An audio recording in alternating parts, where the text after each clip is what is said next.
In this lesson, I will show you how you can create axes in Solidworks. You can activate the Axis tool if you go to the Features ribbon and expand the reference geometry options. Once you activate this tool, the Property Manager palette activates automatically. There you can find all the options you have in order to create an axis. With the One Line, Edge or Axis option, you can create an axis by selecting a line, an edge, or an existing axis.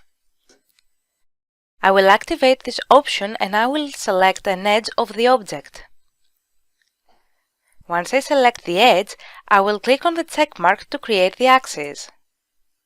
Notice that this axis was created along this edge. Furthermore, if you take a look at the Feature Manager design tree, you can see that the axis appeared there too. Now we'll expand the reference geometry options again to create another axis. This time, I will select the Two Planes option. With this option, you can create an axis at the intersection of two planes. I will expand the part tree and I will select the front and right planes. Notice that an axis was created at the intersection of those two planes. Now we'll click on the check mark to create this axis too. Again, I will expand the reference geometry button and I will activate the Axis tool. In this example, I will select the Two Points or Vertices option. With this option, you can create an axis by selecting 2 points. I will click on the first point and then on the second point, and notice that the axis was created.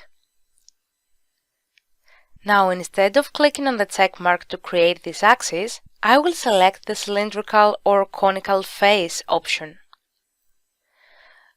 With this option, you can create an axis according to a cylindrical or conical face. Now, I will select the cylindrical face of the object and notice that an axis was indeed created. I won't click on the check mark to create the axis this time either, and I will select the Point and Face or Plane option. With this option, you can create an axis perpendicular to the plane you select, which will pass through a specific point. Now I will select the top face of the object and then I will also select a point. Notice that an axis was created. At this point, I will click on the check mark to deactivate the tool. So this was how you can create axes in Solidworks. Axes and planes are both essential to create an object in Solidworks. So I suggest that you try to create your own axes in your own objects in order to become more familiar with the tool.